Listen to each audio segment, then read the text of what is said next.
the Workforce Connections podcast, where we discuss workforce development in Southern Nevada. Here's your host. Welcome to another edition of the Workforce Podcast. My name is Jack Martin, and with me is the incredible, lovely, talented Dr. Tiffany Tyler-Garner, the legend. Welcome, Tiff. Hello, thanks for having me. So do I call you Tiff, Dr. Tyler? That's what do I fine. call you today? I've known you for a long time. Do I get Tiff status? You do. You have earned it. I have earned Tiff Over status. years of partnership. Partnership, friendship. You know, for people who don't know Dr. Tiffany Tyler, first of all, you probably live under a rock, okay? Because Dr. Tyler is everywhere in the city of Las Vegas. She's all over the town advocating, working. I don't even know what your new title is. I know you started with a new place. Well, it's not new anymore. You've been there for a while. Where do you work now? What's your title? What are you up to? I'm with the Children's Advocacy Alliance, serving as executive director, where the whole focus is improving conditions for children in the areas of education, health, economic well-being, safety. Really, it's about how do we make sure that as we talk about the tide lifting all boats, that we're attending to our smallest travelers. I want to throw something at you already. The tide lifting all boats. So we had a Laffer curve reference, a Reagan reference, right? That was his rising tide raises all boats, right? Well, I don't know if I was going to school a lot during that time, so I didn't know that. So we might want to reshoot. But now here's the best part, because now every time you talk, I learn something, and I have to go, Tiff, I'm Jack Martin. You're gonna have to bring it down a couple of steps, right? So I want to know, Children's Advocacy Alliance, your predecessor, Denise Tanata, right? Yes. She's off. She went to what, United Way or somewhere? She went somewhere else? She's had a journey. She's and now she's with the Children's Cabinet. Oh, okay. The Children's Cabinet from up north. Okay, yes. Cool. So I remember when I first met you, you were at Nevada Partners. Yes. Doing incredible work. I remember you had applied for some workforce dollars or something, and I was the new guy over at Clark County, and you were working 42 jobs. Tell me how you got there. I want to know. So where'd you grow up? So I grew up in L.A. I was born in this small rural town called Tallulah, Louisiana. My mom had me out of wedlock, and so my grandmother put her on a bus to L.A. and said, "There is nothing for you here." And off she went to L.A. By yourself? Brothers and sisters? Later. I'm the oldest of two, technically. 5-year difference. Where's your younger brother, younger sister? He actually lives here. He lives here with his wife and my 2 nieces. They actually moved here a year before I did. And when they first moved, I thought, oh, we'll see you at the holidays, because there's no grass here, very few trees, a few bushes. Like, what are you doing after... At the time, he had moved from Oxnard, California, beachside. Oh, yeah. And so we thought, hey, tell us about this, desert landscaping that's happening here. And a year later, here I was. Here you come. Here I come. So you grew up in Los Angeles. Tough part of Los Angeles, good part of Los Angeles. What part of Los Angeles? South Central LA. South Central, what street? Probably 85th Street. 85th, all right. Tough. Yeah. Not far from the Coliseum. Not far from the Coliseum. About 40 blocks from the Coliseum, and maybe about 7 blocks from the epicenter of the LA riots. Okay. Where I found myself like pregnant with my first child as it was happening around me. That was 92. Oh, man. Was that May of 1992, right? Yeah. Right. The next month I had my son. So if you can imagine birthing into that climate. Absolutely. I don't want to imagine a winning time for us all, right? So where'd you grew up there? What elementary school you go to? I went to the school named LaSalle Elementary School. Okay. Then your middle school fed from there was? Horace Mann. Horace Mann. Which was later taken over by the state for not meeting AYP many years in a row. For those who don't know, what's AYP? Annual Yearly Performance. So everybody was... Yeah, not so good. Right. And I think in my 7th grade year, my counselor came to my mom and was like, "You need to get your daughter out of here." And so she applied and got me into a magnet school that I attended when I was going to school. When you wanted to? Yeah, about a year or so. So the very conservative, controlled, loving lady that I know today, a little wilder back then. Yeah, I had a real journey. You had a real journey. A real journey. How did the journey start? Did you get? If I were to classify, would I say would you be one that was knocked off the tracks and got back on the tracks? Were you just kicking it with all the wrong people? What were you the straw that stirred the drink? You were the one making all the trouble? I wouldn't quite say that. What I will say in terms of that track was, first of all, I didn't have a clear sense of the track. Nobody told me how the track worked and how the track could actually take you places. Right. If you could learn how to pace yourself and run that race right. Access, right? I would tell you that as I think about the people on the track with me, some folks had coaches, some had shoes, some had uniforms. I probably had differing levels of that at different times, but always like a committed mom and aunt who were like, Tiffany, you need to make it. You need to make it. And this was early 90s Los Angeles, Black female. 80s and 90s. Black community, right? Predominantly Black and brown community back then, right? Yeah. It was predominantly Black back then. Yeah. Wasn't a lot of brown, but it was kind of it was transitioning, right? It was transition. I will tell you that my closest neighbor, we lived in a duplex in my vecino. My closest neighbor was this little lady named Alice that literally paid me to help her make tamales because she catered food. Okay. And so like tamales, enchiladas, all of that from scratch. Is your tamale game still on Novellas point? over Coca-Colas. Right, novellas. Oh, that's the best, right? Yes. Those you don't know, that is a Mexican soap opera, novellas, right? Yes. That is. You still got? Is your tamale game still tight? It's been a little while since I made them, but tight enough for me to select well when I'm eating at other places. Like, no, this is not that real masa. You're not using that red bucket, lard. This is not, I can tell, this is not Manteca right here. I don't know what you're doing right here. That is great. That is great. So high school, you get into high school, 7th, 8th grade, struggling. Yeah, not going to being school. bullied. Who's bullying you? Who's bullying my Dr. Tyler? Let's couple of places. Give us his name or her name. A couple. So there's a couple? I absolutely. You got this? We taking notes? All right. We're going to whoop somebody. Man. No, that wasn't a mistake. You put the blue card away, sir. We're taking notes and we're going to punch somebody on their neck. All right? So in school, I would say my journey in connection with education has been an interesting one. So probably had aptitude, but went during a time when it wasn't always the greatest to maybe be engaged in that way, right? Because you were stigmatized for it. Early on, let me stop you for just a second. So stigmatized in your, because I'm observing this from the outside looking in. So stigmatized from some as you don't belong here. Right? Black female, and stigmatized by others like, what are you trying to do? Show out? What are you, a nerd? Crabs in a bucket pulling you down, right? So how does a 15-year-old, 14-year-old Tiff navigate that? I don't think I did well. I really didn't. But here you are now. So it's a journey. Right? What got me here now was I became someone's mother and was like, I got to do something different. If this child is going to have a chance, I got to get my act together. This is not working. I need to leave this marriage. And I need to be able to feed him and his brother. Something has to shift. And so the turning point wasn't necessarily even learning how to navigate the system or even believing that it could take me somewhere other than what my mom and aunt had told me, which was, Tiffany, you need to find work. And in order to do that, you have to go to school. Yeah, but prior to that, school was rough. School was rough. What did mom do for a living? My mom ultimately became a case manager at a hospital.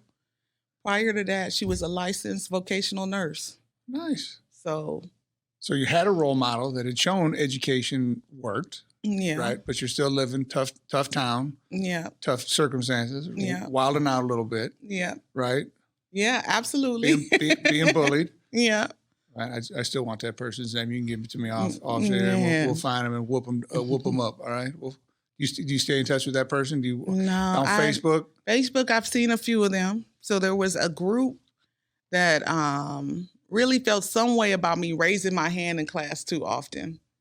And then there was probably the gentleman that had a crush on me, but that didn't have the words, that would wait for me to get off the bus every single day and give me a, yes. And then at one point I even started like getting off the bus earlier. And then lo and behold, he would be at those bus stops. So I'm like, okay, so I'm getting off at 79th instead of Manchester. What are you doing here? We call that stalking now. Yeah. Right? That's called exactly. a crime now. I didn't know. I didn't know at the time. I just thought like, oh, that's great. Doesn't this guy have something else to do? And why is he always doing that to me? So well, there's one, it's the funniest thing, not the funniest thing, the greatest thing I love about Dr. Tyler is that I love the fact that you advocate tirelessly, right? Matter of fact, I'm on a group text with a bunch of advocates in our area, that My Brother's Keeper initiative, right? And some of the advocacy sometimes makes me crazy. I want to throw my phone. Everybody who knows a group text. And now this new feature where you can just like or love something. Whoever invented that, I hate you. So please go away, because my phone literally just, and it's a bunch of thumbs up and hearts and it's the most ridiculous stuff. But you're an advocate. What do you think of this journey it started? Because it's a journey and it's a success story. It's obviously still being written. What did you learn from that upbringing, the bullying, the not knowing, being comfortable in your own skin, or having people constantly judge you positively and negatively? What did you learn? What skills did you learn there to get you here? Or what do you use today that you learned back then? With the benefit of hindsight, I will say a couple of things. One, that you have to consider where people are. Two, that you have to consider what is at play. And three, don't give up. Even on the days when you absolutely feel like, you know what, this really needs to be the last day. It's a wrap for me. Like, Give yourself a chance to wake up the next morning and get some fresh perspective.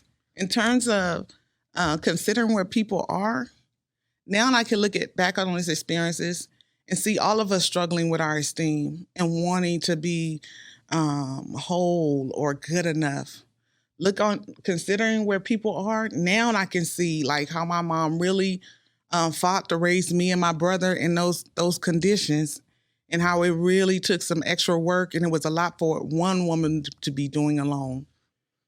Cultural norms in those communities, I don't think people understand how powerful cultural norms can be in inner city settings, right? It's in the societal norms, right? Where people, I remember not feeling smart until I had gotten to junior college, and that was years after I graduated high school.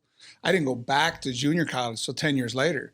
And I remember being terrified, sitting there in my tow truck uniform, sitting in class because I had to work 5 days a week, and then I had to go to school all day on Tuesdays and Thursdays. And I remember the blue books? Yes. The little blue books? I'd taken a midterm exam. Dr. DeLeo was his name. It was at Saddleback Community College. And I remember him handing me the blue book and had to pass them back. Hey, Tiffany, here's yours. And I'm looking at everybody's scores, and I'm eyeballing their scores, thinking, because I was convinced I was the dumbest guy in the room. And then I got mine, and it was covered in red ink on the front. I was like, oh my God. I didn't even look at the score. Wrinkled it up, shoved it in my back pocket, had to walk to get to my next class. I was terrified to look at what was written on that thing. And I heard one of the guys in the back, one of the this little jackass knew the name of the plane that dropped one of the bombs in World War II. Oh, right. He was that guy, right? Yeah, it's Nola Gay. I'll remember that for the rest of my life because I want to stab him in his eye, right? And he thought he was the smartest cat in the world. And I remember I'm walking to Spanish class, and I finally get the bravery to pull this thing. And it was 300. It was out of 300 points. I got 310 possible points. Wow. And he said, "This is the most comprehensive." Blah blah blah blah blah blah blah blah. It was all these compliments, right? Man, I turned my happy ass right around. I was looking for a Nola Gay boy. I'm like, where's that dude at? Where's the Nola Gay? Where is he? I said, right. And he always had some kind of comment about driving a tow truck and I'm some blue collar loser. I don't belong there. I was like, I could have stomped him. I could have snatched him. He was just a little 18-year-old kid from nowhere, right? But I remember on that day, it changed me because I knew not only could I grind harder than everybody else, because I've worked 80 hours to be there every week and raise my children, but I could also be smart and understood, because people have told me my whole life I was smart, but I never believed it. Yeah. Right. And that was the day for me. Do you have an aha moment? Absolutely. And I think it's one like the one that you're talking about, when you realize not only can you run the race, but you must be one of the fastest runners because you had to outrun any number of things just to get on that track and then outrun some others to make it around it. And my God, if you place, what does that say about you? Yeah. So like you talked about like working 2 and 3 jobs, like literally moved here with my sons in tow to go to the doctoral program here, 3 jobs while taking a full caseload, raising my children alone. And so I thought about all those times when I felt so inadequate or not enough, or like there was something inherently flawed about me, especially if I just listened to and lived down to the statistics and what they suggested. But that moment when you realize that if I can do this process plus all the other stuff that I have to do to even be here, then I maybe I can do more than make it. Maybe there's more for me than just like surviving. It's very powerful stuff, right? Because here I am, middle-aged white guy, blonde hair, blue eyes, white privilege oozing off of every bone of me, right? And I still felt my struggle, right? Yeah. I can't imagine what it's like to carry that weight of in a racist, we can call our country, and I do believe we have the greatest country in the world. I do, but we've got to rectify some of the things we have done, and we've got to acknowledge that there are 2 sets of rules in this country, and they still exist, right? 3 sets of rules if you're a female and a person of color and not of the majority, right? I mean, so I think there's, I think. And the pressure of managing that every day. Well, because I didn't have to be perfect every day. And me and you joke about this off the air all the time because me and you clown and we get ghetto and we and we fist bump a little bit, right? Yeah. But the reality is I can, when I do it, it's novelty, right? When I clown, it's Jack's got flavor. You know what I mean? It's a positive. When you do it, it's a stereotype, right? Absolutely. And it's something that somebody wants to brand you with. So you've got to be super careful of who you let into your sanctum, right? Or who you let into your world. Tell me about that process. I mean, how does that? Oh my goodness. The psychological pressure or distress that it causes in any given situation. So you aren't just showing up there like, do I know the content or do I know this issue? Do I have something to say about it? On top of that, you're managing, like, how do I say it right? Or how do I show up well so that folks can hear what I'm saying?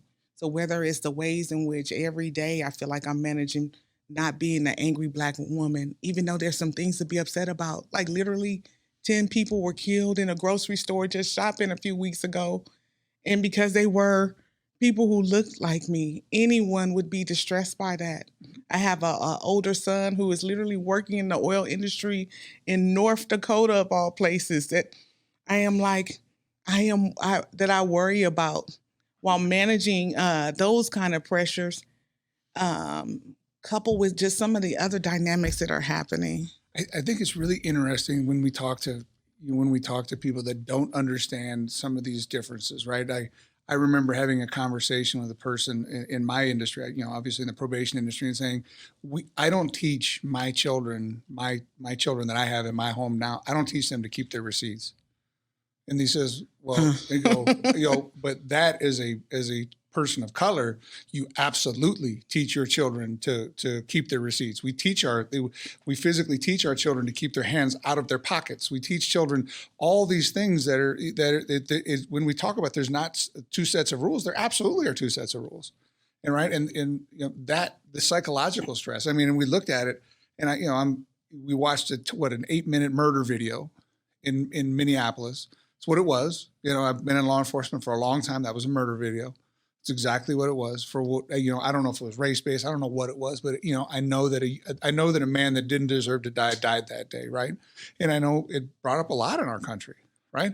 The conversation is being had now about separate systems, right, and institutionalized, structured things. Now, I mean, you started as a product of a system, and you made it all the way to the very top of a statewide system of, being the boss. How freaking incredible is that, right?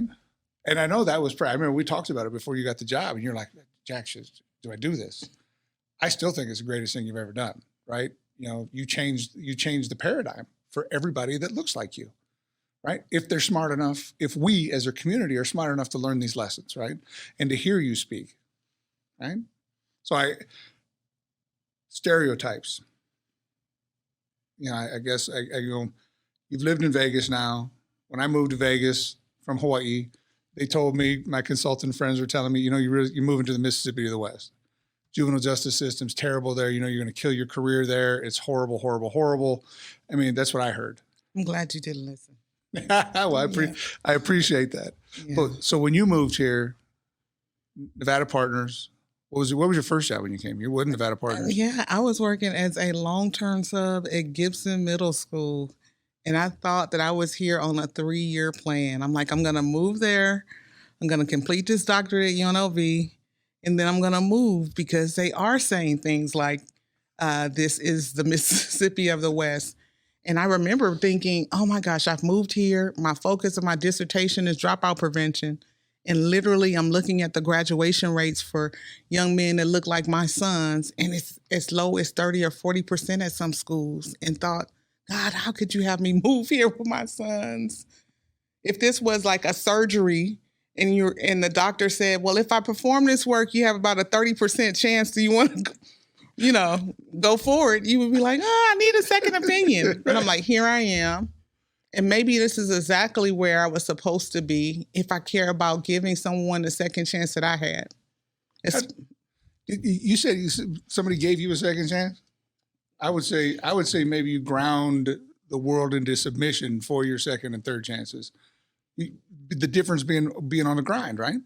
You're still on the grind. Still on the grind, Jack. Still on the grind. Still on the grind. Still on the grind.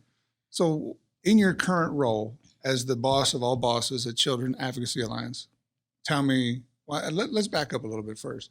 So when I met you, Nevada Partners, you were the COO, I believe, right? You did all the writing of grants and coordinating of the programs and all that, right? You did that, did that for a while. High level, very, very esteemed program here in Las Vegas. Then where'd you go? Actually, to head the communities and schools of Nevada. That's right. That's where I could remember that. So you were the big boss of all of the state of Nevada, communities and schools, expanded their program. You can't find easy jobs either. I can't. We got to find you. I got to become your agent. I got to help you find an easy job because every damn job you get, you chasing money. You writing grants. You out there selling it, right? Then you became, I believe, the first African-American female to be the director of the Department of Economic Training and Rehabilitation, right? Dieter. Or second. I'm not exactly sure, but that was the next path. That was appointed by the governor, appointed by the governor. I don't know if people know how impressive or how important that is or how prestigious that is to be touched, reached out, left there right at the beginning of this COVID crisis. And then is that when you took Children's Advocacy Alliance? Yes, about a year after the transition from Dieter. I'm sorry, about a month after the transition from Dieter. So you really can't find any easy jobs. So in the middle of a pandemic, we might as well just caught you on fire and told you, hey, here's the world is falling around you. Go find people jobs.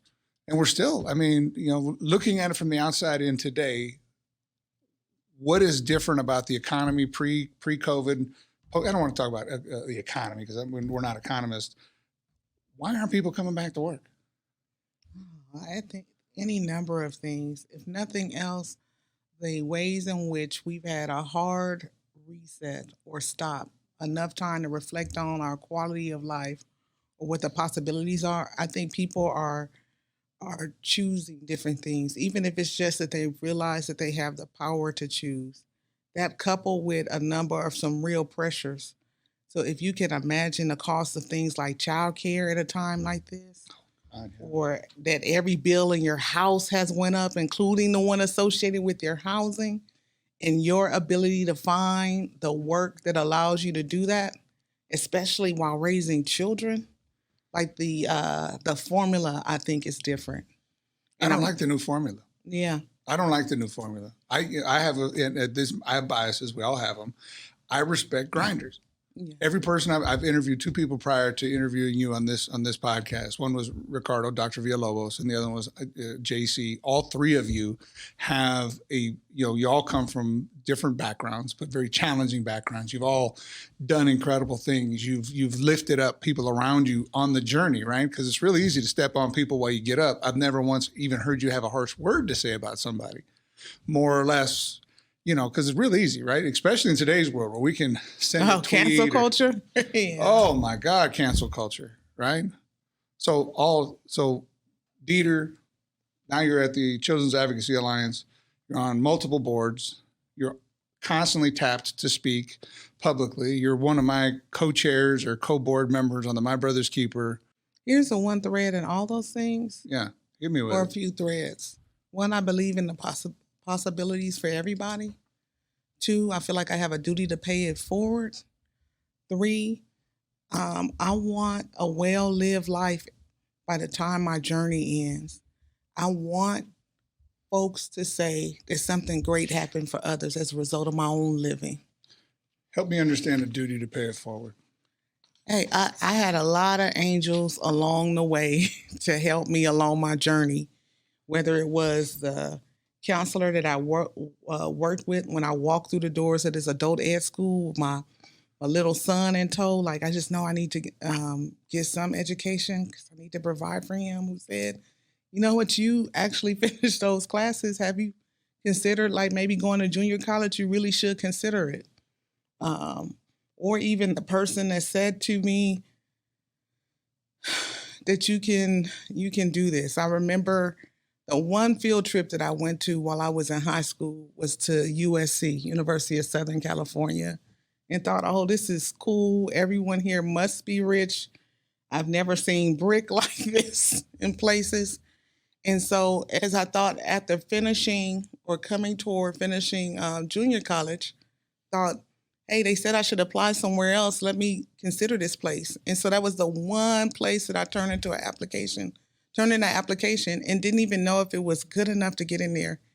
And I'll tell you how far removed from that experience I was. I literally had a 3.98 transfer GPA and did not know if that would be good enough to get into that school.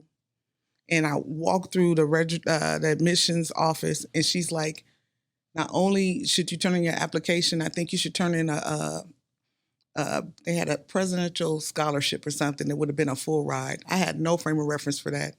I'm like, I am going through this divorce. I have these 2 children. I'm on a clock to get an apartment and find a job to feed them. I don't even have the wherewithal, I think, to get that in. And so even those subtle opportunities that folks gave me for exposure that just said that there's something else out here other than the experience that you saw every day growing up were game changers for me. And I think those are things that we can give to others that are free and that we should freely give it, even if it's just giving folks the benefit of, I believe in you and I believe you can do anything, or I believe there's more possible for you. Doesn't cost us anything, and all of us have something that we can bring to this journey or to this world that we're likely counting on. And so I feel like we have a duty to contribute to our humanity in that way. How much did you think of that was just you being an incredible human?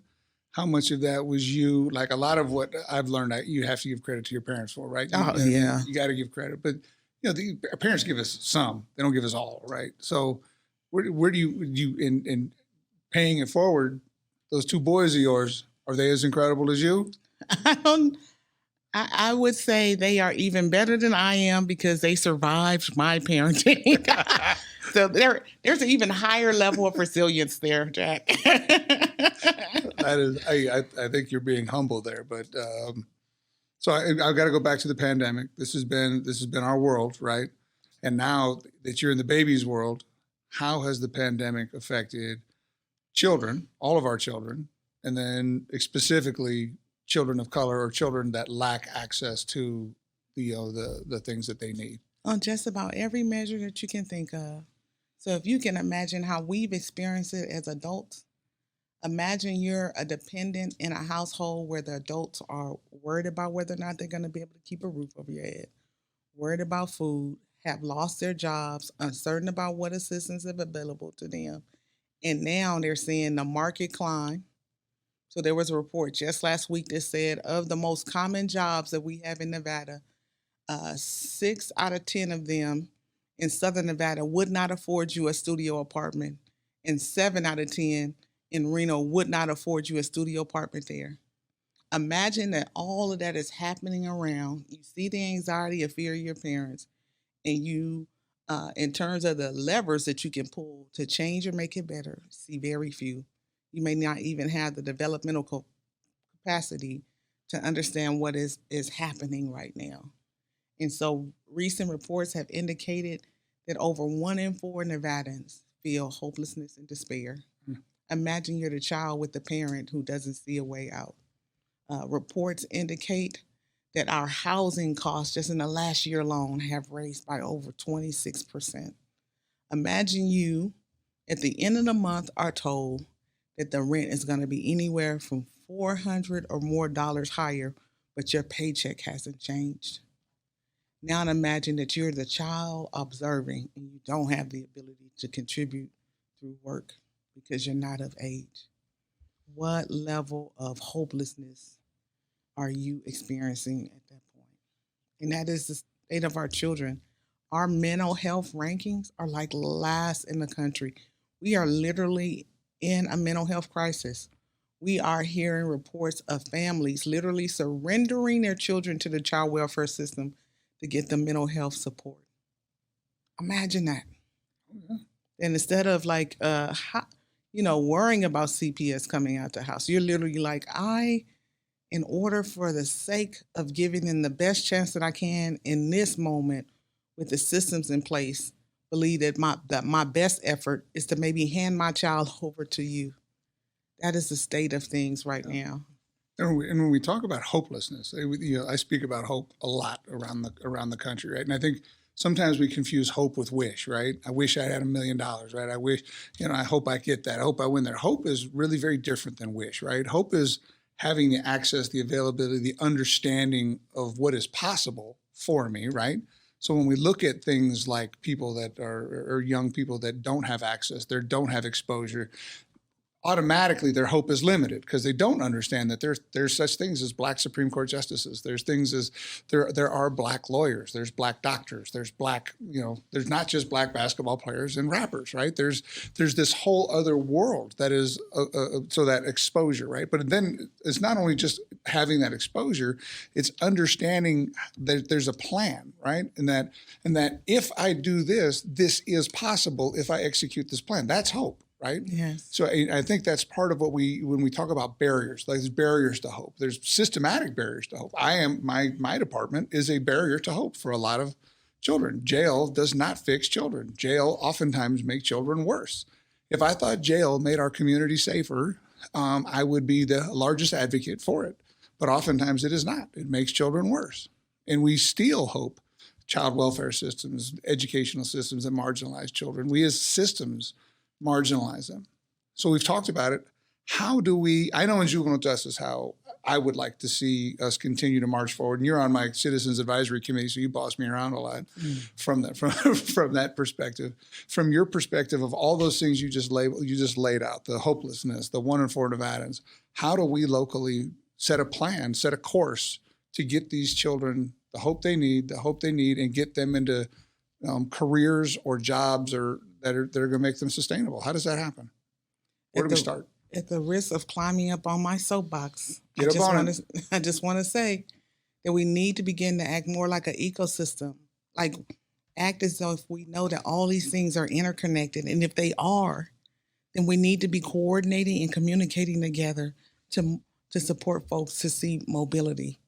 So you talked about hope and how that's different. I couldn't underscore that more. Like this notion of hope as in the belief that there is something more for me or that things could be different. Part of fostering that is making sure that that's the case for folks.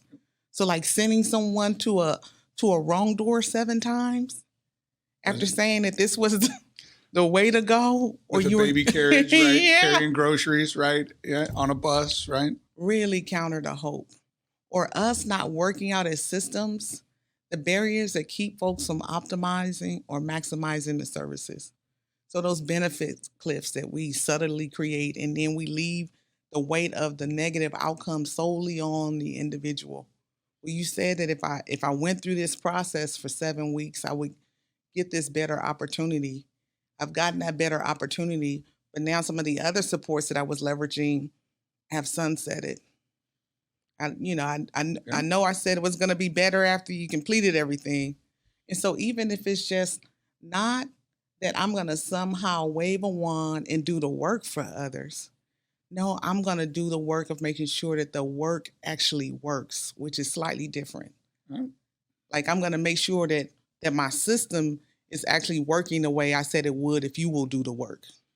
And it's really interesting. I was reading a book the other day, and I know you find that hard to believe. I do know how to read, but it's an incredible book because it talked about us in government and bureaucratic systems and whatever our systems are, is that how we greet people on their initial contact with our system makes massive amounts of difference in their connectivity to our system and their ability to navigate our system, right?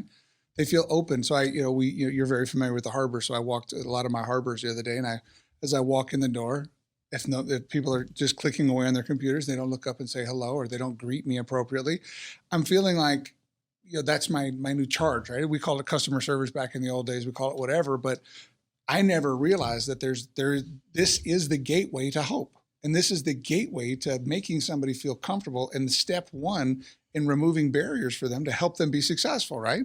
And it's so basic. In juvenile justice, we know that the most successful intervention for a child is a positive pro-social adult that talks to them about planning and removing barriers, right? How do we plan? Right, on my caseload, I've got a young man, he wants to be a firefighter. So he's a young African-American male. He didn't know that there's such thing as black firefighters. I go, they're there. Oh, wow. So what we do, I took him on a field trip. Jump in the car, dude. We went over, met some black firefighters. And then we sat down in a circle, and these guys had conversations with him about how they got to where they were. They shared their lived experience, right? They shared their barriers. And then me and him, I said, we're not going there. We're just not going to sit around here and bullshit. We're taking notes. So write down your notes, take notes, ask them what their barriers were. And when we left, we got to build our roadmap. We said, where are we at now and how do we get to hope planning? Hope changes, right? Our hope score can change based on what we as adults help facilitate for children, right? That is so powerful. And I don't think we realize the disproportionate impact of those things. Right. So if I'm the person walking in out of despondency, it has already been told that I'm not worth it, or that I come from a bad community or bad people, or, oh, you're just like your dad, you're never going to be anything. Right. That moment where no one looks up just reinforces or affirms, see, I'm really not worth it. I'm really not worthy. I'm not worth the investment. Yep. And what do we do? And how do we change it, right? We as system holders, and I don't want to blame my staff or my teammates for not doing that, because I get it. When you've had your 10th or 15th kid killed after you've poured all your heart into him and tried him to be successful, and he got caught at some party slipping and gets shot in the head, it breaks your heart. So you start to build up your own walls and your own barriers to protect your heart from the caseloads that you supervise, right? Compassion fatigue is real. Yes, secondary trauma is real, right? Yes. This stuff is real. And it's real for teachers. It's real for social workers. It's real for job coaches. It's real for all of us.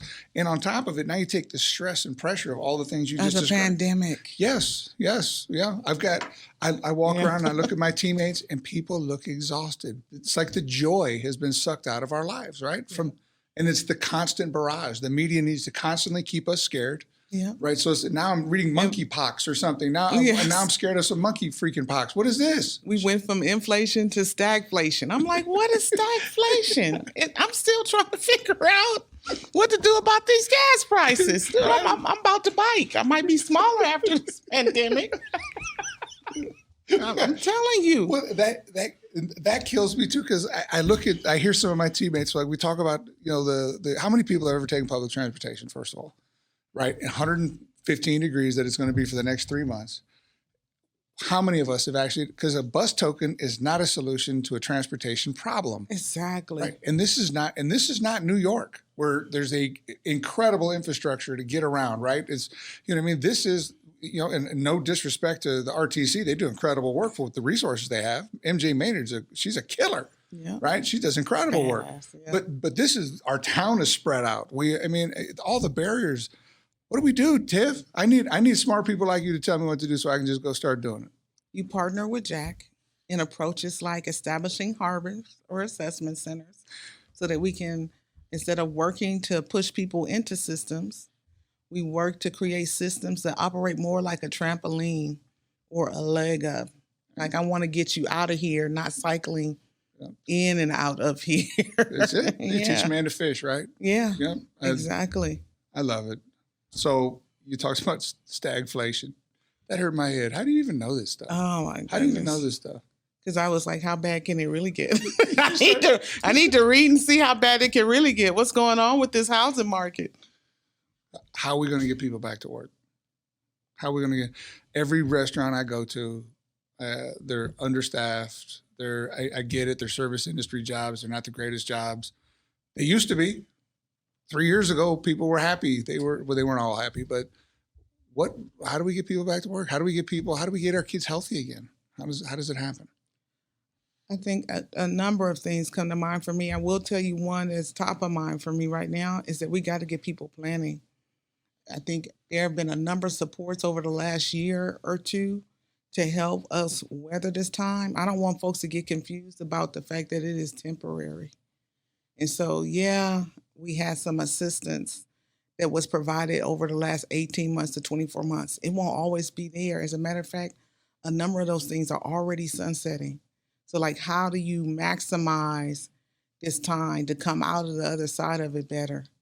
And so if you were the person that was like, finally they get that I'm living in poverty, and so I had the benefit of this child tax expansion credit, so I'm getting a monthly payment. So for the first time, I can pay for some basic needs like food or housing. Well, guess what? That's sunsetting in December. And so as these opportunities are afforded us, we got to maximize it. So like, hey, get over here to one of Workforce Connections providers so that if indeed you have assessed the kind of work you were doing before the pandemic, had an aha moment and want something more, build the skills to absolutely have it right now while folks are figuring that out. Also, if you are someone who has been historically locked out of the market, like, oh, I used to look for jobs every day and could never find one. In a climate like this, where everyone is looking for assistance, opportunities really can abound for you in some new ways. With the workforce crunch we've been experiencing here, where you can't find enough folks to fill the jobs needed, this is a prime opportunity to find an employer that will take a chance on you, that is willing to do some on-the-job training. And there's a system that will absolutely support him to do it. Come here and they will fund an OJT for you. So if you're feeling like, as much as so many of us are feeling hopeless about the inflation or the housing costs going up, this is the prime market to get into, to have a greater opportunity to shift that for you than you've ever had before. Because maybe before the market was competitive in ways that made it difficult for you to climb out. In this market where the need is great, opportunity abounds. So maybe you wouldn't have gotten to that job 5 years ago or tried it 5 years ago. This job in this climate with a certification, you probably can find that first great opportunity and massage it into a wonderful career pathway for the rest of your life in a climate like this. I'm not sure folks are seeing it that way or realizing it, especially before the climate worsens. And so they talk about that transition from inflation to stagflation. They talk about one characteristic of that is not being able to find the work, because employers, to manage their costs, one place that they slow down in is hiring. Don't let that catch you. It could be on the horizon. Not saying it is. We're experiencing inflation right now, but that's one characteristic of stagflation, and folks are beginning to talk about that. So realize the prime window of opportunity that you're in. And I've really been impressed with obviously with you, but also with this board, right? We've got some killers on this board, from Dr. Jara, Dr. Zaragoza, Jaime. Jaime's really taken, I shouldn't call him Jaime, Mr. Cruz, the executive director of Workforce Connections, has really led a turnaround in how we do business. And one of the things I've loved about Dr. Jara, our superintendent of schools here in Clark County, is that we've sold a myth to a bunch of people that if they didn't go to college, then they were not as good, right? Where, I come from a blue Which collar is not background. true. It's so not true. But we've sold it, and we've especially sold it to our kids of color, that you have to be successful, you have to do this. So if I haven't had a successful educational experience in high school, why would I want to continue that for 4 more years of nonsense somewhere else? And we have never even exposed them that there's great careers building Allegiant Stadium, or operating the Tonka trucks, or being a welder or a plumber or a steam fitter or a electrician. And these are jobs that I made a lot more money in the automotive industry than I have ever made in the government industry. Yes. But we've marginalized folks, right? We've marginalized those careers. One of the things I'm very proud of in terms of this board is that we're talking about that now. We're talking about how do we expose people to the trades. There's some VR technology that I got to see, virtual reality technology. You ever put those goggles on? No. I just did it. Dr. Villalobos brought somebody in. I got to change the oil of a car Through VR? through VR. It's freaking crazy. I had to duck. I must have looked special when I was, because everybody watching me, I'm ducking, right? Because I got to duck under the car. I got a clip, and I got to grab the wrench, right? And then I got to spin the wrench the right way. I got to roll over it was incredible. But the guy who designed this VR technology, he's got 37 different careers that people could be exposed to, that exposure piece. And he said, one of the great parts about this is that, like manufacturing, historically, women have been kind of, not interested in manufacturing because there was an image about what was happening versus what is the reality. So they created a virtual reality manufacturing and let these young ladies try it digitally, never having to step into they said, I can do this. This is what manufacturing is. I can go get a livable wage. It's something I can do with my hands. Wow. It's incredible. I was over at one of our local dealerships the other day. I saw African-American female mechanics. I said, it's changing. This is incredible, right? Yes. Opportunities abound. Opportunities abound. That's such a powerful advancement, particularly as you think about the power to bring the training to people. Yep. So before, literally, you had to have a shop to walk folks through it. The fact that we have the possibility of exposing folks to like this full range of job classifications, and they don't have to physically be in the setting, think about the possibilities. I just think of the idea of it's just exposure. Yeah. So every kid, I'm buying these damn things. I'm going to put them in my detention center. I'm going to put them in Spring Mountain because I want kids to understand, not only that, but you can make an incredible living. Yes. They're mechanics over right down the street at these dealerships making $100,000 a year. Yeah. That is a very, very livable wage. That's pontoon boats. That's discretionary income. That's, yes. You know what I mean? That's getting to go to Hawaii in the summers. That's raising children happily, right? That is the American dream. As Chef Jeff calls it, the white picket fence, middle class values. That's where it comes from, right? So I want to change gears on you, then we're going to wrap this up. Okay. So here's my changing gears. Okay. You have a lot of experience on boards, doing this work. Obviously, you were the top dog at Beater. You've been the top dog in our school, from the communities and schools. What should I, as a board member on here, on this workforce piece, what should we as board members be doing to support this mission better? What is a good board member doing to help advance this process? Because I think sometimes people think that I'm just going to cash in, I'm going to write it on my resume, and it's just going to be a thing. What should we be looking for in future board members? What should we be doing as board members? Help me understand that. A few things come to mind for me. One is get informed, particularly on boards like these, where the goal is to create pathways toward mobility. It's important for us to recognize that even if we've lived in poverty before, it wasn't recently. And so we're at a board or leading a system designed to address problems that we haven't experienced sometimes ever, and not recently ourselves. And so the ability to make sure that you're really understanding the challenges of the work. So, how you talked about a bus pass isn't really a transportation solution in our community sometimes, particularly if it's going to take you 2 hours to get across the other side of town. Knowing and having a sensitivity around those things, which means not go get into poverty necessarily, but that I gotta be willing to listen and understand and consider other perspectives. The other part I think is critical. If we're gonna be at those tables, we need to be willing to leverage the resources at our fingertips. For so long, we have done our work in silos, right? and get picked, because it's like, clearly you're doing something well in that system. Let me bring you to this table as a thought partner. We need you to be more than just a thought partner. We need you to bring more than just your 2 cents to this discussion. We need you to be willing to pony up the resources at your fingertip to affect the issue.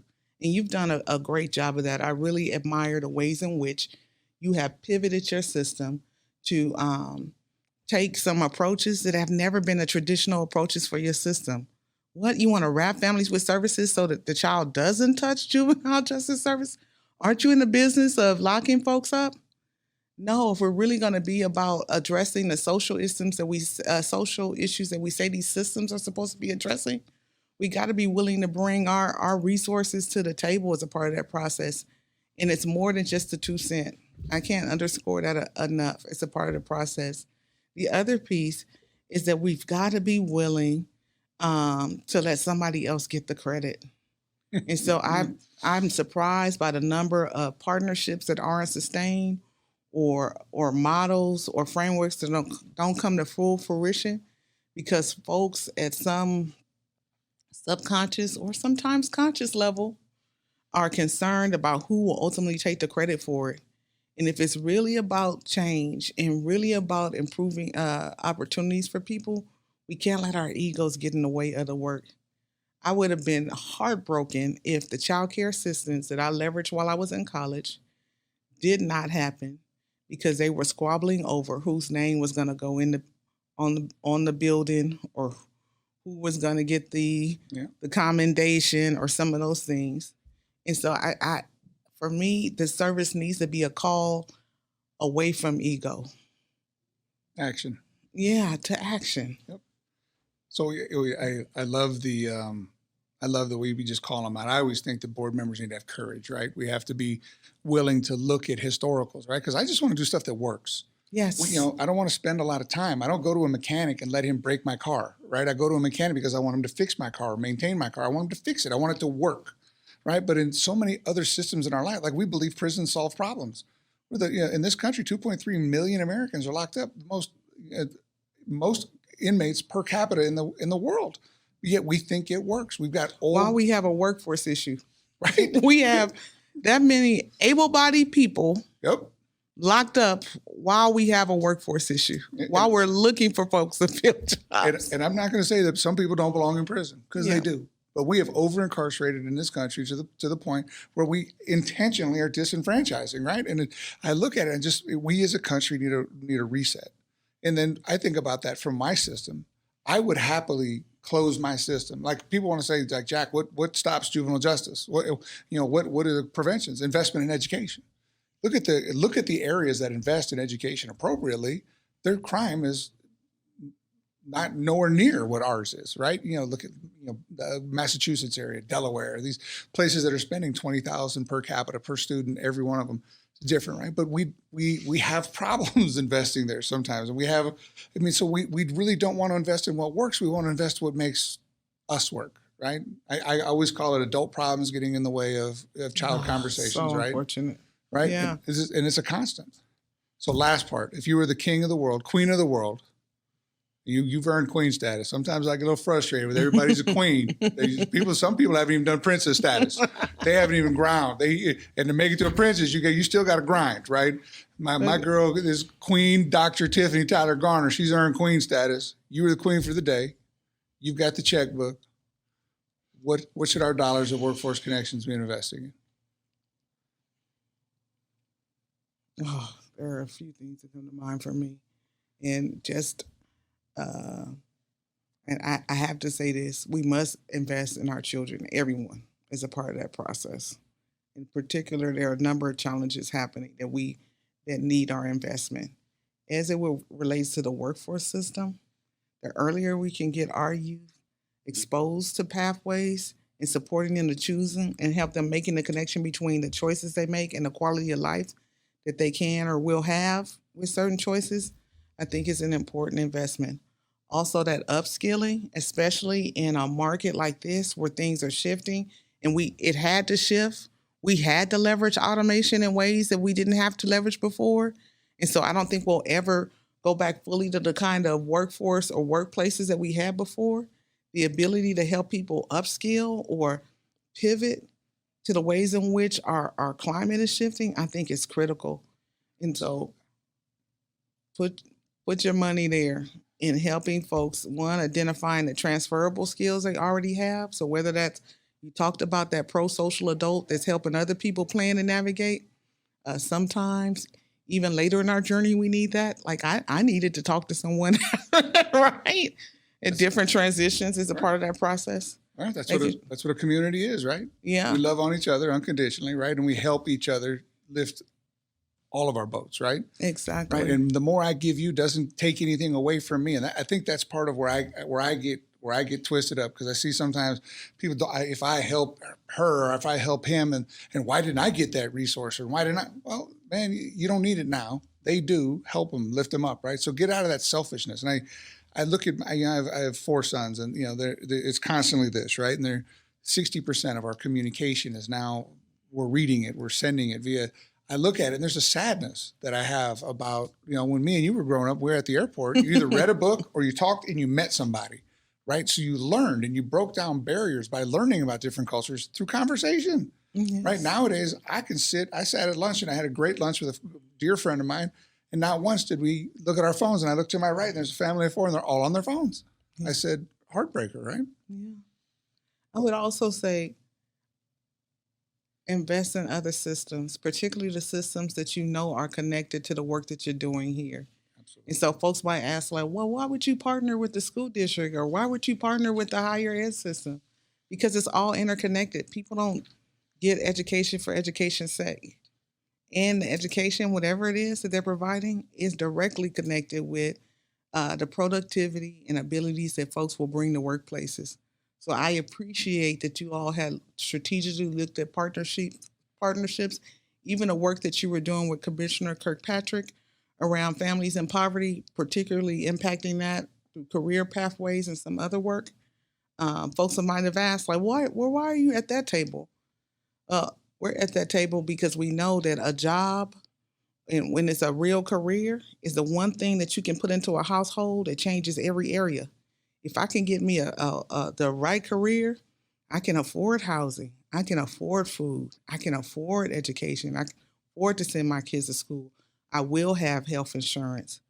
And so if I was going to double down on something, I'm doubling down on the ability the system has to provide folks real pathways out of poverty. Great points.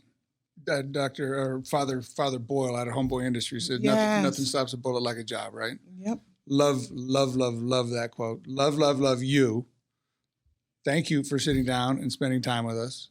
Anybody who doesn't know Dr. Tiffany Tyler, you've been living under a rock. I said at the beginning. So now you've seen her. Now you know why I love her. Now you know why she's incredible. If you want to hire her, you can't, because I'm first on the hiring list. She's turned me down 43 times now. I've tried to steal her away. Will not come work at Juvenile. I'm going to talk to her husband. Now this is directly to Dr. Garner, or the Mr. Garner. She needs to work at Juvenile Justice. Okay, so bring her over there. Thank you, Doc. You know what? We love you, have a great deal of respect for you. I want you to continue to be great, and thank you for being here. Thank you for all you do for this community, Jack. I admire and appreciate you. It is a mutual admiration and love. Thank you. Love Fest. There it is. Love Fest, Workforce Connections. Thank you, everybody, for joining us. And my man's he's gonna point at me now. So something magic is gonna happen after he points. Ta-da! There it goes.